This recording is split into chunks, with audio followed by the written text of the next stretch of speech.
Notre webinaire aujourd'hui se déroulera en 4 parties. Donc, dans un premier temps, une brève présentation de nos entreprises respectives, donc G-Expertise et Airlink, afin de comprendre le rôle de chacun et surtout la synergie entre les deux entités. Dans un deuxième temps, on expliquera la plus-value du BIM et de la maquette 3D en phase de commercialisation dans le cycle de vie du bâtiment. Ensuite, Arlink vous fera une démonstration de leurs solutions avec des vidéos, des démonstrations des fonctionnalités. Et enfin, nous dédierons un temps en fin de ce webinaire aux questions-réponses. Alors bien sûr, si vous avez des questions au fur et à mesure, n'hésitez pas à les poser dans le chat pour que ce soit un petit peu plus interactif, pour que nous puissions échanger au fur et à mesure. Et puis bien sûr, à la fin du webinaire, on dédiera quand même ce temps aux questions. Je vais me permettre de commencer par une présentation de l'entreprise G-Expertise. G-Expertise, qui sommes-nous? Nous sommes un groupe d'ingénierie constitué de géomètres experts, diagnostiqueurs, mais également économistes de la construction, maîtres d'œuvre et spécialistes de la PropTech. Donc, G-Expertise est composé aujourd'hui de 4 grands départements fondés donc, par des géomètres experts depuis 1785. Donc, vous avez, en partant du bas, le département monitoring. Donc, c'est l'ingénierie géotechnique et structurelle, donc avec des data analystes, des ingénieurs de la mesure, des mouvements de bâtiments et ingénierie structure. Vous avez également le département immobilier, qui est vraiment le département cœur du métier du géomètre expert, qui représente l'ingénierie topographique et foncière, avec donc des géomètres experts, des diagnostiqueurs, mais également des modeleurs 3D. Aujourd'hui, Pauline Barbier représente le pôle modélisation, ainsi que des juristes et des ingénieurs lidar et photogrammétrie. Ensuite, vous avez également le département bâtiment et VRD, qui représente plus l'ingénierie de la construction avec des maîtres d'œuvre, des OPC, des économistes de la construction, donc toute la partie plan de travaux qui sont représentés par nos collègues à Lille. Et puis enfin, le département PropTech, qui est l'ingénierie de la donnée immobilière, que je suis ravie de représenter aujourd'hui, avec donc des responsables d'innovation, des data scientists et des chercheurs. Si vous avez des questions, bien sûr, également sur les entreprises, n'hésitez pas à les poser dans le chat. Sur cette slide, vous allez pouvoir voir les différents membres et les différents collaborateurs de l'équipe PropTech.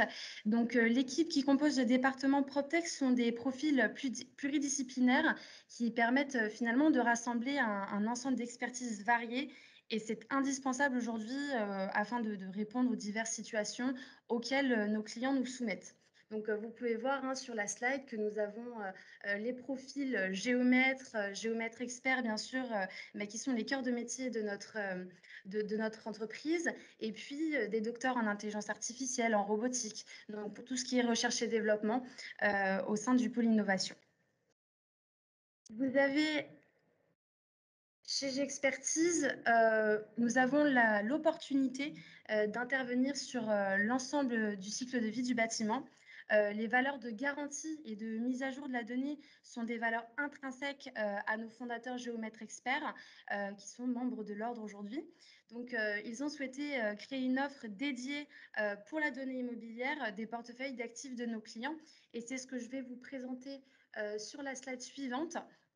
Nous avons développé au sein de chez G-Expertise et donc au sein du département PropTech notre offre SwapMap, qui est un service de création de jumeaux numériques tout format, donc de plans 2D, SIG, 3D, maquette BIM, donc des formats intelligents également. Et cette offre a été conçue pour vous aider en fait, à constituer, garantir et entretenir votre base de données immobilière au service de tous vos usages. Et vous allez le comprendre à travers finalement 5 services, Map Conseil, Map Factory, Gex Online, MapCare et Map Booster. Vous pouvez voir le préfixe choisi Map, puisqu'en effet, en tant que géomètre expert, nous sommes des pure players de la cartographie. Donc, c'est pour cela que ce préfixe est très représentatif aujourd'hui. Pour vous parler très brièvement de ces 5 services, déjà, pour aider à définir les usages attendus et prioriser les étapes, ça va se faire à travers notre offre d'accompagnement Map Conseil. Ensuite, comment acquérir, structurer et modéliser la donnée tout en valorisant les fonds documentaires existants? C'est pour une donnée employable avec MapFactory. Ensuite, pour accéder à l'ensemble des données et à l'ensemble de vos livrables, vous avez la plateforme Gex Online. Puis pour, mettre à jour et garantir cette donnée, puisqu'elle est, fiable et valable, bien sûr, si elle est mise à jour et garantie, ce sera, à travers, notre service MapCare. Et enfin, comment, utiliser ces données et leur donner de la valeur ainsi que du potentiel? C'est pour une donnée connectée, grâce à notre écosystème MapBooster dont, Airlink fait partie aujourd'hui. Donc, c'est bien grâce à notre écosystème de partenaires aujourd'hui, MapBooster, que nous présentons ce webinaire autour du BIM en phase de commercialisation, accompagné donc d'Airlink, notre partenaire, à qui je vais céder la parole tout de suite. Merci, merci Léa pour cette présentation et cette introduction. Airlink, juste pour présenter en quelques mots et en dire quelques mots. Donc nous, on est une jeune start-up grenobloise et nous avons créé Airlink il y a maintenant 3 ans avec un objectif qui était de créer une plateforme de solutions de digitalisation du parcours de vente à destination des promoteurs immobiliers et des constructeurs avec une plateforme basée sur 3 piliers, pour faire simple. Un outil CRM VFA pour gérer l'ensemble du cycle de vente, une appli de bulle de vente digitale qui permet d'améliorer sa présentation, et puis également une suite d'outils digitaux 3D. L'objectif pour nous étant de pouvoir industrialiser au mieux un kit complet qu'on peut mettre à disposition des promoteurs immobiliers, des constructeurs, essentiellement des TPE, des PME, qui constituent une bonne partie du marché, avec un objectif qui est d'améliorer la phase de commercialisation, le parcours de vente et également le parcours d'achat des clients. On s'est créé depuis 2018, on est une équipe d'un peu moins d'une dizaine de personnes, on a à peu près une quarantaine de clients, on est basé à Grenoble, on opère sur la France et j'aime à le dire un petit peu en Suisse. On est également dans l'écosystème, je dirais, de la tech effectivement locale, à travers la French Tech, mais également French Tech in the Alps, et puis également le village Baïséa, qui est un village de start-up du Crédit Agricole. Et donc, on opère auprès de nos clients sur toute la France. Alors, l'objectif là, c'est surtout de parler ensemble de 3D, hein, parce que effectivement, le sujet, c'est comment exploiter le passage d'une maquette BIM que vous êtes certainement amené à construire à ce qu'on appelle, nous, la 3D esthétique. Et donc, si tu vas sur le slide d'après, quand on parle de 3D, nous, on construit, notre objectif, c'est de construire des outils 3D qui permettent aux clients de se projeter et de pouvoir mieux comprendre finalement le bien sur lequel ils vont certainement investir ou dans lequel ils vont vivre ou dans lequel ils vont travailler si on parle de tertiaire. Et donc, on crée ce qu'on appelle différents types de supports 3D en technologie qu'on appelle précalculée ou 3D média avec diverses types de contenus, que ce soit des films, de l'imagerie, de la visite virtuelle, voire de la visite virtuelle combinée avec de la prise de vue drone, et qui permettent de créer comme ça une suite de supports que vous connaissez peut-être certainement. Un des enjeux pour nous, c'est de pouvoir créer ces supports avec un haut niveau de qualité dans un délai qui est raccourci, puisqu'il y a toujours une tension quand on est amené à devoir commercialiser, et également à des prix qui soient démocratisés et qui permettent justement à l'ensemble des commercialisateurs, des promoteurs, de pouvoir dégager des mannes financières et d'aller vers de la digitalisation d'autres outils, notamment ce que j'expliquais tout à l'heure, le CRM, voire d'autres outils encore. Donc ça, c'est la première technologie. Puis on a une deuxième technologie, également 3D, qu'on utilise sur le slide d'après, qui est la 3D qu'on appelle plutôt temps réel, qui est une 3D empruntée au monde du jeu vidéo, et qui permet de vivre des expériences, donc soit en réalité virtuelle, soit en réalité augmentée, voire mixte, qui permettent de créer des expériences beaucoup plus immersives, beaucoup plus interactives. Donc c'est totalement différent en termes de perception du modèle. C'est une perception, une expérience client et une expérience utilisateur qui est totalement différente, puisque, pour simplifier, dans un premier cas, on est plutôt consommateur un petit peu du contenu et on n'a pas forcément les bonnes dimensions. Dans un cas avec ce type de technologie, on est plutôt amené à avoir déjà les bonnes proportions à l'échelle des modèles 3D. On va pouvoir interagir avec le modèle. On va pouvoir également, quand je dis interagir, c'est autant se balader à l'intérieur librement que également pouvoir modifier les contenus à l'intérieur, les matériaux, le déplacement d'objets à l'intérieur de cette 3D temps réel. Finalement, ce que vous connaissez quand vous utilisez les maquettes BIM.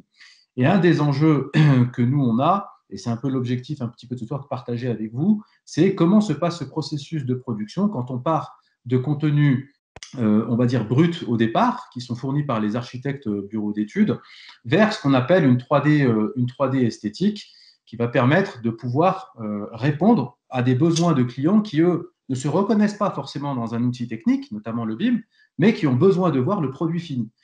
Et de plus en enfin, globalement, 80%, 90% des clients finaux, quand on les rencontre, eh bien, souhaitent, eux, pouvoir se projeter dans ce contenu fini. Et donc, l'enjeu pour nous, c'est de partager avec vous comment se passe ce processus de production et en quoi, quelles sont les contraintes, finalement, que nous, on rencontre quand on récupère ces contenus BIM ou les autres contenus bruts pour passer de cette 3D, de ces inputs bruts à cette 3D esthétique.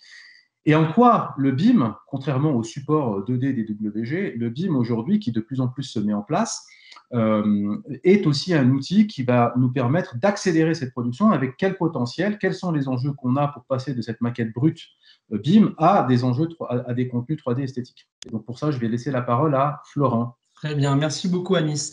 Alors effectivement, pour faire suite à ce que disait Anis à l'instant, donc ce que vous voyez en fait à l'écran, c'est un processus de production avec en input du coup des éléments standards que nous demandons aujourd'hui aux personnes avec qui on travaille. Donc les architectes nous transmettent, ou les bureaux d'études nous transmettent de manière générale des modèles 3D, des DWG et des PDF, suite à une liste exhaustive qu'on leur a transmise. Donc l'idée, c'est que nous, on puisse analyser, optimiser le modèle 3D, pas forcément BIM, et modéliser à défaut sur la base des plans DWG si le modèle 3D est non existant. Dans le but, effectivement, derrière, de pouvoir produire des contenus pour de la 3D réelle et de la 3D média. Ce qui est important à souligner sur cette slide, c'est finalement le temps nécessaire en entrée, donc de l'input sur le modèle réceptionné à une première version d'une 3D esthétique. Là, ce que vous voyez, c'est à peu près 2 à 3 semaines pour avoir une première version. Donc, si on va sur la slide suivante, il faut aussi prendre en compte un élément important lorsqu'on produit un contenu 3D esthétique. Donc, on a parlé, j'ai évoqué un peu plus tôt, le fait de nettoyer, d'optimiser, de modéliser, mais il faut également prendre en compte, et cela en fonction du type de contenu que l'on produit, à savoir une vidéo ou une réalité augmentée, ou de la 3D média ou de la 3D de temps réel, nous ne sommes pas sur les mêmes logiciels. Donc l'optimisation, la modélisation du modèle se passe sur un logiciel, et parfois nous avons du coup la contrainte de basculer sur d'autres types de logiciels pour faire nos rendus. Et donc interviennent du coup à ce moment-là d'autres éléments clés qui sont liés à la production de cette 3D esthétique, à savoir donc l'habillage du projet, le texturing avec le matériau, le lighting avec les lumières, dans l'objectif derrière de pouvoir faire un rendu. Donc vous l'aurez compris avec ces deux slides, on a dans un premier temps un réel travail autour du coup de la 3D, de sa modélisation et de son nettoyage, et dans un second temps, un paramétrage de cette 3D vis-à-vis sur la base d'un autre logiciel pour pouvoir faire nos rendus.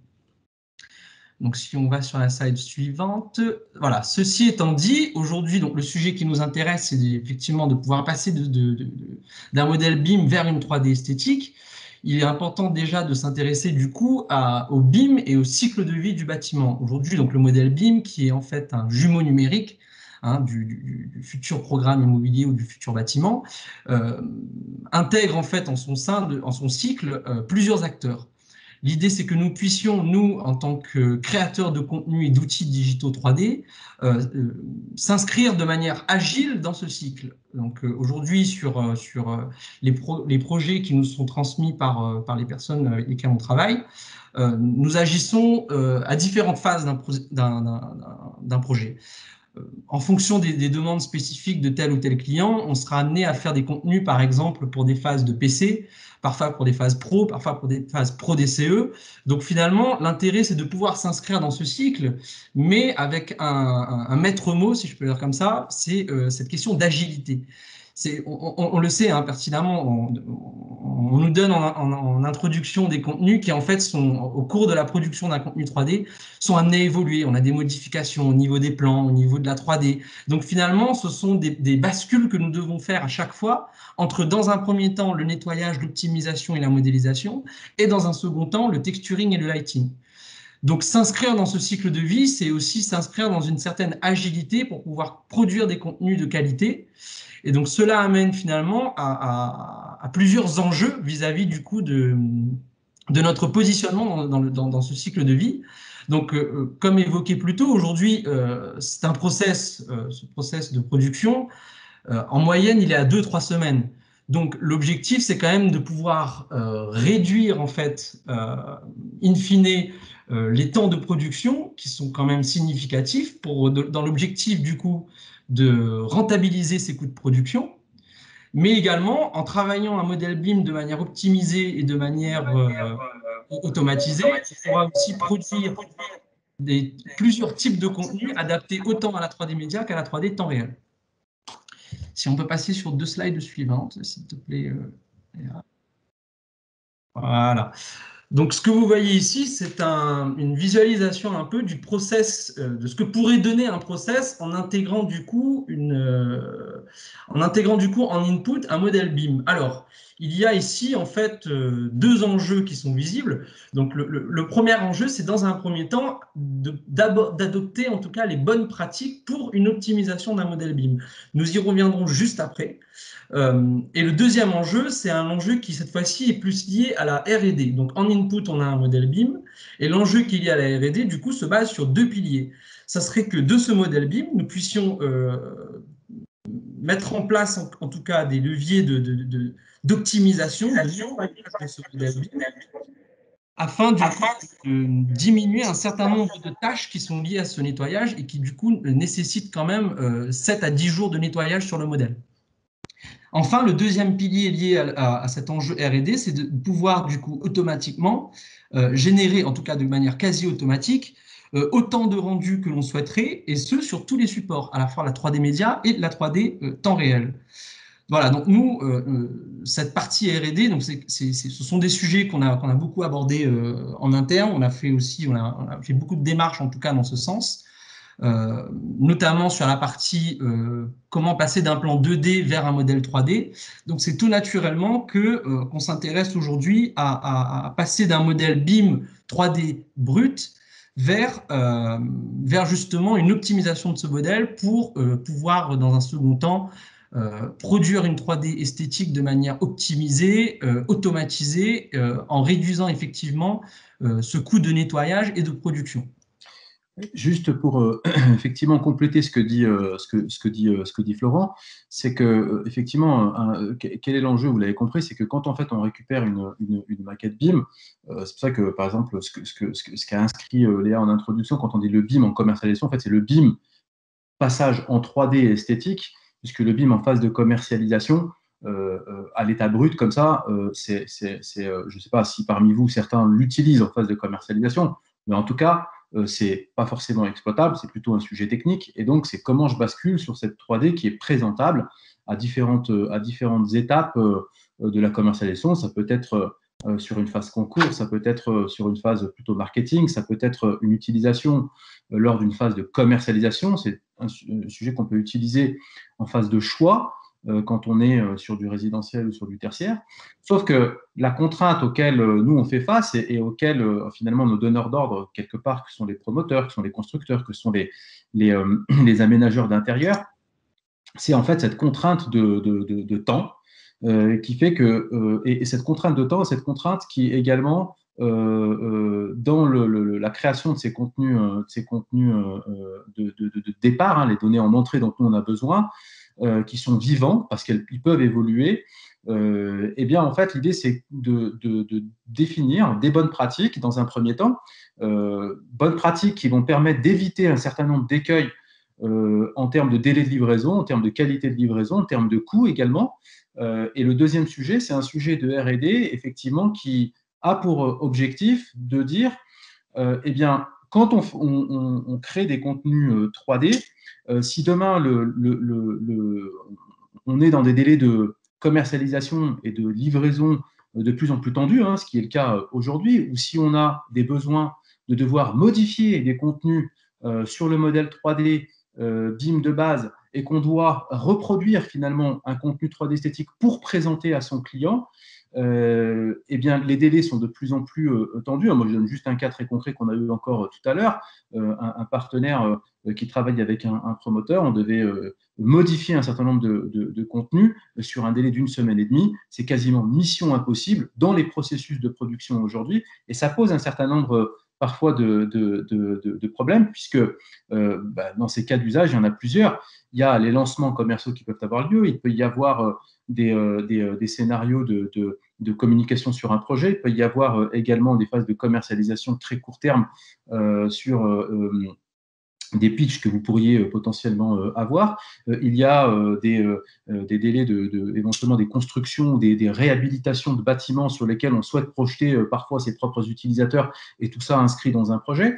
Et en fait, la contrainte, la forte contrainte, c'est cette contrainte de dire qu'un contenu en entrée peut être vivant et que derrière, il y a un process et que pour aboutir à ces contenus 3D. Et donc, tout l'enjeu, c'est effectivement de pouvoir réduire ces délais de production sur deux piliers, comme l'a relevé effectivement Florent. Le premier qui est d'abord le check du modèle, puisqu'aujourd'hui, quand on prend un projet, concrètement, eh bien, dans 90% aujourd'hui des projets que nous recevons, majoritairement, les modèles BIM que nous recevons, qui sont de plus en plus utilisés, hein, alors ce n'est pas la majorité encore des données en entrée, mais ils sont de plus en plus utilisés, eh bien, ces modèles ne sont pas optimisés. Et aujourd'hui, on passe 5, 10, 15, 20 jours parfois à devoir, selon la taille du programme, à devoir nettoyer, optimiser ce modèle. Et ce qui est dommage là-dedans, c'est qu'en fait, finalement, il y a un problème aussi économique, c'est que ce modèle a été réalisé par un bureau d'études ou par un architecte, et qu'il a été conçu à des fins de éventuellement permis de construire ou de sortie d'un dossier effectivement de construction, mais qu'il n'a pas été pensé forcément pour les autres usages du cycle de vie qu'on a vu tout à l'heure du bâtiment, pour potentiellement à terme la construction, pour la commercialisation, voire demain pour l'exploitation du bâtiment. Et donc, finalement, comme il n'est pas optimisé depuis sa source et qu'en plus il vit, eh bien, on se retrouve, nous, en bout de chaîne, quand on doit produire ces contenus 3D, à devoir passer par ce premier processus de production qui est de devoir nettoyer, optimiser ce modèle pour ensuite passer à un deuxième processus, comme vous l'avez compris, qui est la génération, la construction de ces contenus 3D, soit en 3D média, soit en 3D temps réel. Et là, il y a un enjeu aussi de R&D, puisque aujourd'hui, 80% du délai de production sont des tâches humaines. Alors qu'en réalité, il y a un certain nombre de processus et de technologies qu'on peut mettre en place qui nous permettraient de pouvoir générer beaucoup plus automatiquement un certain nombre d'éléments dans la production de ces contenus de manière automatique, grâce à l'intelligence artificielle, grâce à des process de pré-construction et de mise en place de librairies de matériaux, de mobilier, etc. Donc, de construire en fait une solution qui va permettre à la fois de gagner du temps sur la production, mais également de gagner du temps sur le fait de sortir des outputs et en plus de les sortir sur les deux technologies, que ce soit la 3D média ou la 3D temps réel, et ces supports pouvant être également eux-mêmes diffusés, comme on le voit sur la droite du tableau, et notamment pour la 3D qu'on appelle temps réel, sur des supports web, sur des supports en réalité virtuelle, sur des supports en réalité augmentée, qui eux-mêmes nécessitent une certaine optimisation et adaptation à chacun de ces différents supports. Donc, il y a un vrai enjeu de R&D. On n'est pas forcément sur une solution qui est aujourd'hui disponible. On est plutôt sur un horizon 3 à 5 ans. Mais c'est toute cette chaîne qui doit travailler avec ce type de solutions sur lesquelles nous,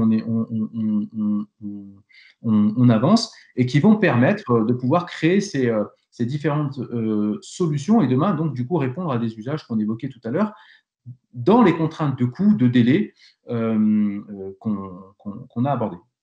Tout à fait, Annie, je me permets de compléter rapidement tes dires totalement sur la même longueur d'onde parce qu'effectivement, il y a une réelle importance de la qualité de la maquette numérique d'origine puisque ce sera un réel gain de temps et ce sera vraiment voilà, la vitesse et l'économie du temps, ce sera vraiment deux points fondamentaux lorsque il y a une qualité de source, une source de qualité pardon, de départ et bien sûr la 3D esthétique aujourd'hui, c'est l'avenir pour les bâtiments et l'existant, hein, pour la commercialisation, d'où l'utilité finalement est très en corrélation, tout ce qui est modélisation, numérisation de l'ensemble du bâtiment et du patrimoine à travers l'offre SwapApp. Donc effectivement, la donnée d'entrée, la qualité de données d'entrée est vraiment fondamentale pour après réduire le temps et puis avoir un gain de temps considérable.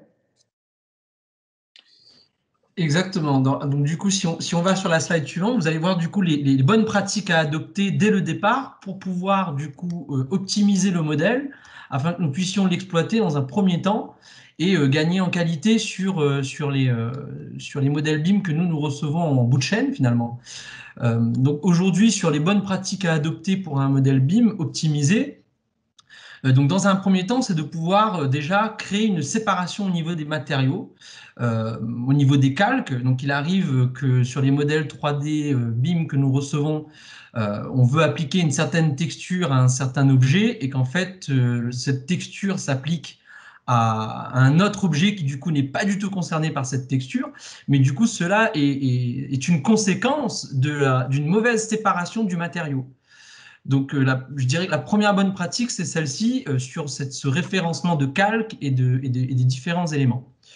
La deuxième bonne pratique serait, dans un second temps, d'éviter qu'il y ait des inversions des faces.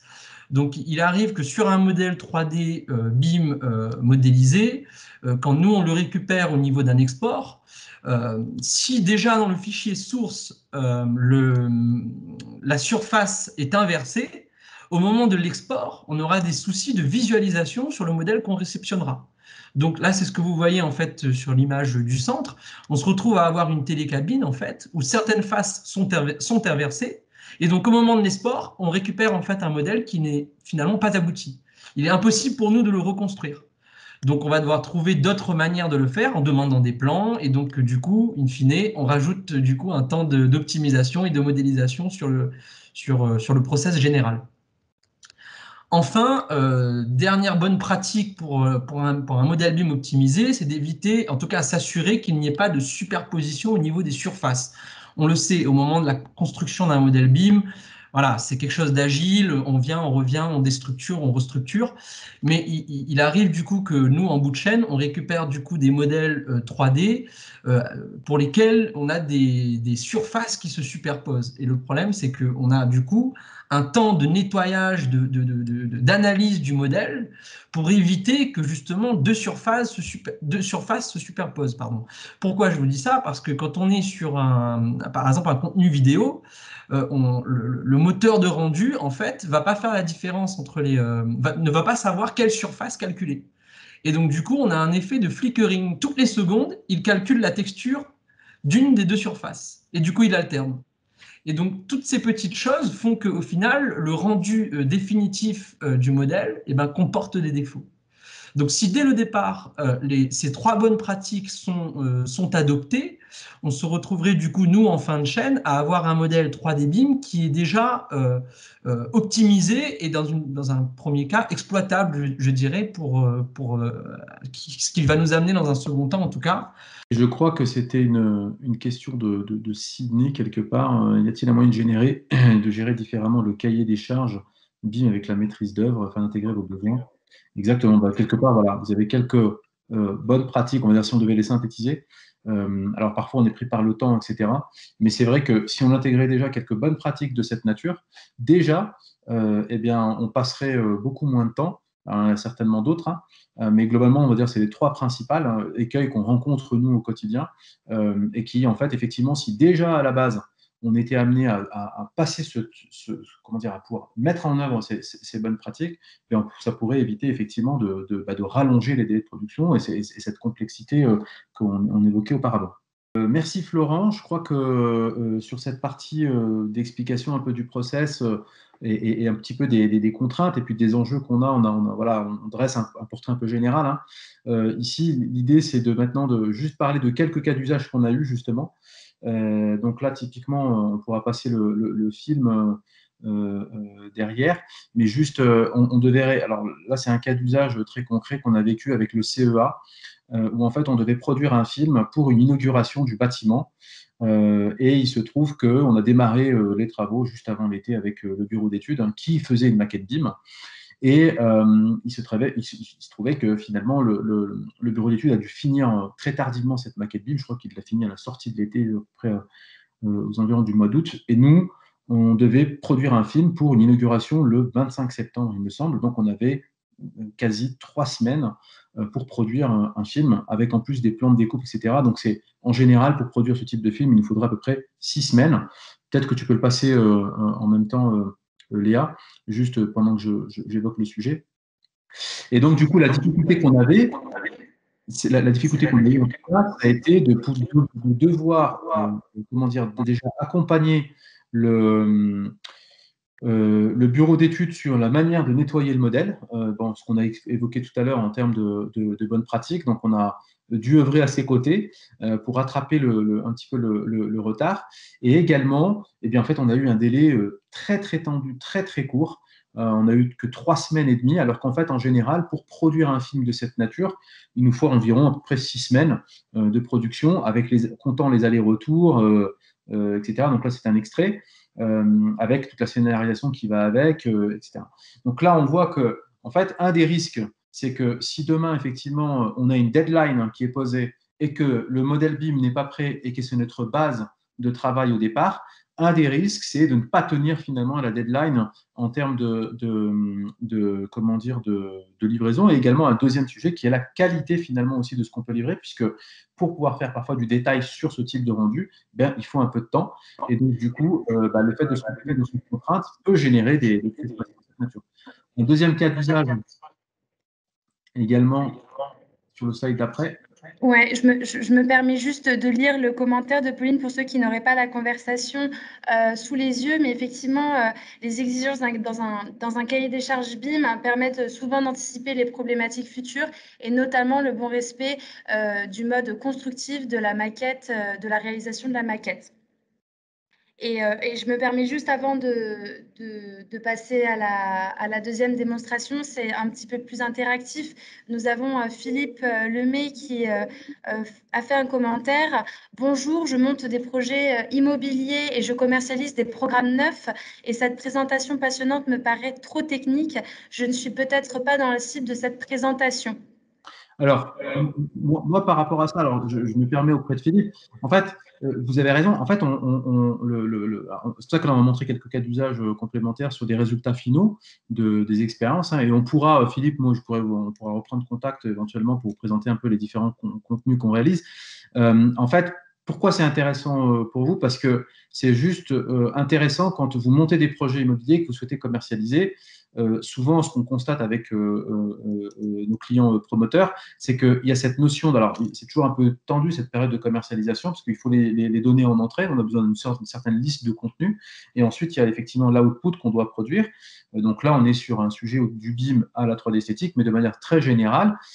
C'est intéressant d'être, comment dire, éduqué ou comprendre quelque part comment fonctionne ce process pour mieux comprendre quelque part en termes de rétro-planning, si demain vous avez besoin de ce type de support, finalement qu'il y a un temps de production aujourd'hui qui est incompressible, et de comprendre cette mécanique, même si elle ne vous regarde pas, on va dire, en tant que telle, c'est vous, ce qui vous intéresse, c'est l'output final, hein, on est d'accord, hein, moi aussi, hein, c'est ça qui m'intéresse, c'est bien ça la production, mais l'idée d'ici, c'est juste d'expliquer que d'un modèle brut qu'on peut avoir sur un plan DWG, là, le sujet, c'est le BIM, pour passer à une 3D esthétique, il y a un process, aujourd'hui, il y a des contraintes, et que si on n'en tient pas compte, en fait, vous risquez vous-même de vous mettre en tension pour pouvoir lancer les supports dont vous avez besoin pour votre communication en pré-commercialisation, voire même pour vos outils en commercialisation, et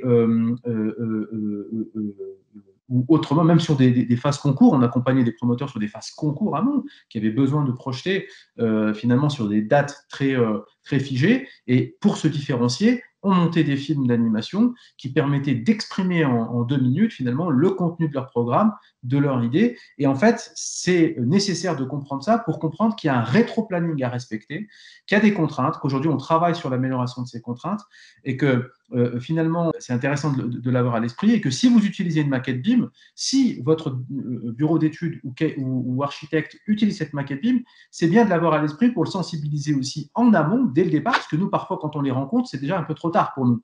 C'est qu'en fait, ils ont déjà avancé sur la maquette BIM. Alors que si, dès le départ, en fait, vous êtes sensibilisé au fait de dire attention, je sais qu'il y a des bonnes pratiques à respecter pour pouvoir, moi, je vais devoir faire des films, etc. Et si tu vas donner la maquette BIM, bien sache qu'à un moment donné, ben moi, je vais avoir un timing tendu, donc il faut qu'il y ait certaines règles de bonnes pratiques qui soient faites. Le fait de les savoir et de sensibiliser finalement le bureau d'études ou l'architecte, eh bien, ça permet, au moment où vous allez vous retrouver à devoir avoir ces supports et commercialiser, eh bien voilà, d'être informé sur les réalisations. Juste sur le cas d'usage qui est en train de tourner ici, c'est effectivement un peu la même problématique. Là, on était sur un film d'animation pour commercialiser la refonte c'était un projet de refonte de centre-ville à Champs-Rousse, projet Champs-Rousse 2030, où l'objectif, c'était de pouvoir sensibiliser des investisseurs et effectivement aussi des différentes parties prenantes du projet, un projet assez ambitieux, notamment aujourd'hui avec le Covid, où là, la montagne prend aussi un certain essor, et de dire, ben voilà, la montagne doit se repenser, et notamment sur une station de 4 saisons, sur une station multi-activités. Et donc, l'objectif de ce film, c'était vraiment de pouvoir scénariser justement des espaces hôteliers, des espaces de wellness, des espaces de résidence principale, et bref, de valoriser le contenu. Et là, on s'est retrouvé effectivement dans un sujet qui était lié au cycle de vie qu'on avait, où en fait, l'architecte, avec le donneur d'ordre, finalement, qui était le promoteur aussi du projet,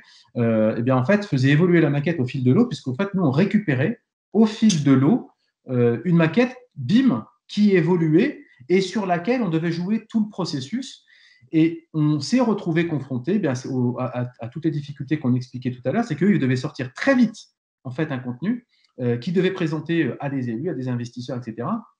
Et nous, on devait devoir sortir ce contenu-là, qui était vraiment leur support d'aide à la vente, quelque part, et avec la contrainte de devoir récupérer un modèle qui évolue en permanence et qui, en plus, à chaque fois, devait être renettoyé dans le processus qu'on expliquait tout à l'heure. Et c'est vrai que si on avait eu cette box automatique qu'on évoquait tout à l'heure, ça nous aurait permis de pouvoir gagner du temps et de pouvoir, justement, répondre à cet enjeu qui est de dire, moi, mon projet peut évoluer, et en fait, j'ai créé mon premier modèle, mais si je veux le faire évoluer, parce que je n'ai pas complètement figé ma maquette BIM, eh bien, grâce à ce type de R&D et ce type d'innovation, je pourrais produire et régénérer beaucoup plus rapidement, à moindre coût, ce type de film d'animation. Sur le slide suivant, juste pour passer à une autre technologie, qui est la 3D temps réel, pour expliquer un peu les cas d'usage. Voilà, donc là, Florent, peut-être que tu peux lancer le configurateur 3D qu'on a. Donc là, en fait, on a réalisé, en fait, pour un vendeur de chalet, un configurateur 3D en technologie 3D temps réel. L'objectif, c'était de pouvoir générer une 3D sur la base d'une maquette BIM. Et là, c'était un chalet qui était, un chalet de luxe aujourd'hui. Et l'objectif, c'est de pouvoir projeter l'acheteur sur son chalet, mais avec une immersion, à la fois sur PC, où là, on retrouve finalement l'ensemble de l'intérieur avec une qualité photoréaliste assez intéressante et importante, et avec la possibilité de pouvoir interagir avec le modèle. Et donc là, ça permet d'abord de pouvoir garder les proportions sur l'intérieur ou les extérieurs à l'échelle. Quand on dit à l'échelle, ça veut dire qu'on respecte en fait la hauteur, la largeur et la profondeur en fait des intérieurs. Et donc, on se balade comme si on était réellement, et on se balade librement à l'intérieur. Et vous avez un deuxième intérêt, c'est de pouvoir configurer. Et l'intérêt de la maquette BIM aujourd'hui, de pouvoir passer cette maquette BIM qui est bien construite, qui est bien orchestrée avec l'ensemble des contenus et des matériaux qui seraient organisés, c'est de pouvoir récupérer l'ensemble de ces matériaux, de toute cette séparation qui est faite sur l'ensemble des éléments de configuration, et de pouvoir ainsi nous travailler sur la couche qui est finalement la couche esthétique de ce type de contenu, et qui permet de créer ce type d'expérience pour l'utilisateur final, où là, réellement, il peut vraiment se balader à l'intérieur, modifier les différents supports. On pourrait même, ce qui n'a pas été le cas ici, modifier certains éléments mobiliers à l'intérieur du bien, voire même, pourquoi pas, créer des modules différents. Donc, on peut aller vraiment très loin si ce process-là était simplifié, optimisé d'un point de vue de la construction de toute la chaîne de production. Mais ça vous donne aussi un cas d'usage très concret sur ce que c'est que la 3D temps réel. Donc, on l'avait sur PC, mais on l'avait également la possibilité de le faire en réalité virtuelle, c'est-à-dire le casque de réalité virtuelle. Alors, je sais que d'aucuns, parfois, disent qu'effectivement, ce type d'expérience est un peu, pas forcément optimal, ce qui n'est plus le cas aujourd'hui, et ça va être de moins en moins le cas demain, puisque voilà, vous voyez la qualité aujourd'hui des rendus, et toute cette construction des modèles avec ce niveau optimal de pouvoir se balader à l'intérieur du modèle, pour moi, c'est l'avenir quelque part de la 3D.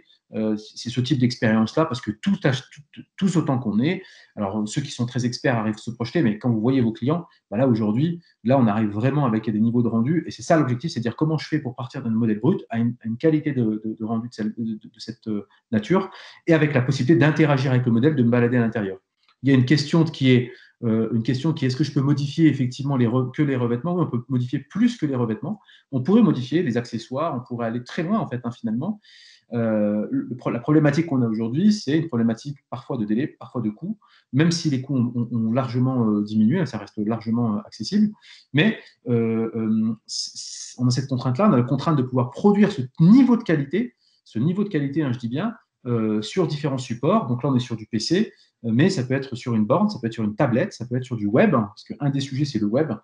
Et la difficulté du web, c'est de pouvoir porter des modèles lourds, parce qu'un des enjeux aussi techniques autour du BIM, c'est de dire comment je fais pour optimiser le modèle, techniquement parlant, pour alléger complètement ce modèle, pour que quand je vais poser mes textures par-dessus, donc créer toute cette expérience finalement, et bien quand je vais la mettre sur des supports web, je vais alléger le modèle pour que quelqu'un qui n'a pas la fibre puisse, parce que la problématique elle est là sur le web, c'est que en fait c'est pas le fait de mettre l'expérience sur le web, c'est quel est le réseau du client au final derrière, est-ce qu'il a la capacité de pouvoir se connecter avec un bon débit pour avoir ce niveau de qualité, et c'est pour ça que nous on favorise beaucoup aujourd'hui l'expérience qu'on appelle offline, parce qu'elle permet en réalité d'avoir une belle expérience, une meilleure expérience client, et surtout de maîtriser l'expérience du client, parce que parfois sur le web, vous pouvez avoir quelques surprises. Alors, on arrive à optimiser bien évidemment encore aujourd'hui, mais on ne peut pas forcément aller très très loin encore sur tout ce qu'on pourrait imaginer avec ce niveau de qualité, même si, encore une fois, on avance, quoi. Donc ça, c'est un type d'expérience. Une dernière expérience peut-être à partager avec vous en termes de technologie, ce qu'on appelle juste rapidement, on vous a montré le configurateur résidentiel, mais on fait aussi du configurateur tertiaire. Là, c'est intéressant comme cas d'usage aussi, parce que souvent, c'est la possibilité de pouvoir, projeter sur les aménagements d'intérieur. Et là, le cas d'usage, c'est avec le groupe Sixième Sens. Non, juste avant.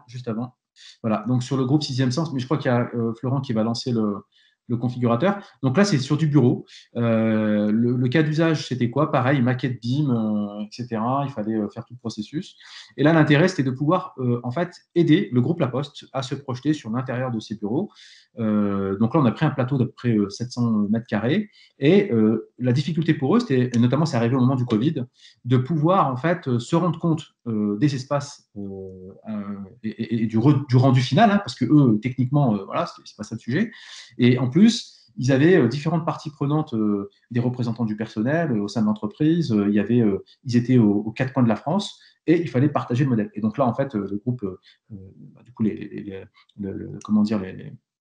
l'équipe projet de Sixième Sens, du coup, utilisait la visio, comme on le fait ici, pouvait échanger avec le client sur justement déjà la visite de ce à quoi ressembleraient leurs futurs aménagements et locaux, et également les ont aidés, alors parce que le sujet était porté sur les revêtements, de pouvoir choisir les revêtements de sol avec les différentes combinaisons possibles, que ce soit sur les espaces de bureau, voire les espaces communs. Voilà, si tu vas sur cet espace commun, de pouvoir se rendre compte à quoi allait ressembler l'espace commun. Donc c'est assez effectivement aujourd'hui bluffant en termes de rendu. Et puis surtout, voilà, c'est très photoréaliste, c'est très représentatif de ce à quoi ressemblerait comment dire, le futur aménagement. Ensuite, le dernier peut-être, Florent, pour conclure là-dessus. Vous voulez présenter la réalité augmentée en live? Non, parce qu'il y a une petite vidéo, tu peux tourner la vidéo du coup, parce que ça va être plus touchy de le présenter en live. Si tu peux reprendre la main, Léa. Oui, tout à fait. C'est en train de charger. C'est vrai que comme on est plusieurs à être connectés, C'est ça, ouais, ça prend un peu de temps. Ouais. Ça lag un Voilà, petit peu, voilà. mais vous devriez revoir mon écran. Est-ce que c'est bon pour vous? C'est bon. Je lance la vidéo. Oui, pour répondre à Philippe, pendant que c'est en train d'être lancé, non, mais je reviendrai après juste sur la partie parce que ça va se lancer. Donc là, en fait, c'est un autre sujet. On parle de réalité augmentée, et ça, avec le BIM, c'est un vrai sujet. D'ailleurs, je disais en BIM brut, hein, notamment quand vous allez en production. Donc là, on a un cas d'usage où nous, on avait modélisé sur la base d'une maquette une maison. En fait, l'intérêt des réalités augmentées, c'est à travers une tablette, à travers des lunettes, de pouvoir piloter. Oui, bien sûr, pas de problème. Merci. On se rappelle. Je vais prendre rendez-vous avec vous. Il n'y a pas de souci. Et merci beaucoup pour vos questions. Donc, l'intérêt de la réalité augmentée, c'est la possibilité de pouvoir projeter dans un environnement réel un contenu digital. Déjà, votre maquette BIM aujourd'hui, et je sais qu'il y a des solutions qui le font, hein, vous pourriez utiliser la maquette BIM brute en l'état et de pouvoir la projeter sur des productions en cours. Et je sais que ça se fait, et c'est effectivement déjà une première expérience. Et ensuite, il y a une deuxième expérience qui est effectivement une production de 3D plus esthétique. Et là, l'intérêt de la maquette BIM, c'est qu'on peut utiliser soit une tablette, demain des lunettes. Il y a Apple, Facebook, etc. Ils sont tous sur le sujet. Hein. Dommage que la France aujourd'hui n'investisse pas suffisamment en termes de R&D pour qu'on puisse nous-mêmes devenir des acteurs de ces sujets, hein, puisqu'il y a des vrais enjeux sur la réalité augmentée. Et en fait, l'intérêt de cette technologie, c'est de pouvoir projeter dans le monde réel des contenus virtuels. Digitaux. Ça peut être donc là les contenus qu'on a ici. On pourrait même interagir avec le bien. Ça pourrait être des données, des data. Tout à l'heure, Léa parlait de données. Hein. On pourrait projeter des données. Et il y a derrière la réalité augmentée, la réalité virtuelle, une autre technologie, mais on n'a pas le temps d'en parler maintenant, qui est en train de mûrir ce qu'on appelle la réalité mixte, qui est effectivement une combinaison des deux entre la réalité augmentée et la réalité virtuelle, souvent à base d'hologrammes. Et c'est aujourd'hui un des plus avancés, c'est la société Microsoft avec des casques qui s'appellent les HoloLens, peut-être que vous avez déjà expérimenté, et là qui permettent également dans l'industrie, dans le domaine du bâtiment, de pouvoir à la fois pour la commercialisation, mais c'est plus intéressant encore sur tout ce qui a trait à l'exploitation des bâtiments, où là, Léa, tu parlais d'objets connectés, de data et de modèles 3D. Ben, en fait, aujourd'hui, il y a des expériences. Alors moi, avant de faire Airlink, j'étais dans une société de service qui s'appelait CGI, et on avait fait au sein de CGI une expérience pour ThyssenKrupp, qui est un constructeur d'ascenseurs, et qui était de pouvoir travailler sur la maintenance prédictive. Et en l'occurrence, quand ils étaient via les objets connectés informés quand il y avait une panne sur les ascenseurs, en fait, de manière prédictive, c'est-à-dire qu'en fait, on sentait que sur des signaux faibles, il y allait avoir une panne. Et donc, le technicien se rendait sur place. Et l'intérêt de la réalité augmentée, c'est que ça permettait de faire ce qu'on appelle de la maintenance à distance et de pouvoir, comme ça, projeter le modèle 3D avec l'accès à toute la documentation technique et finalement de pouvoir faire d'améliorer l'exploitation du bâtiment avec un technicien sur place et un expert à distance. Donc là, encore un sujet passionnant d'avenir, mais sur lequel on pourrait passer un peu de temps.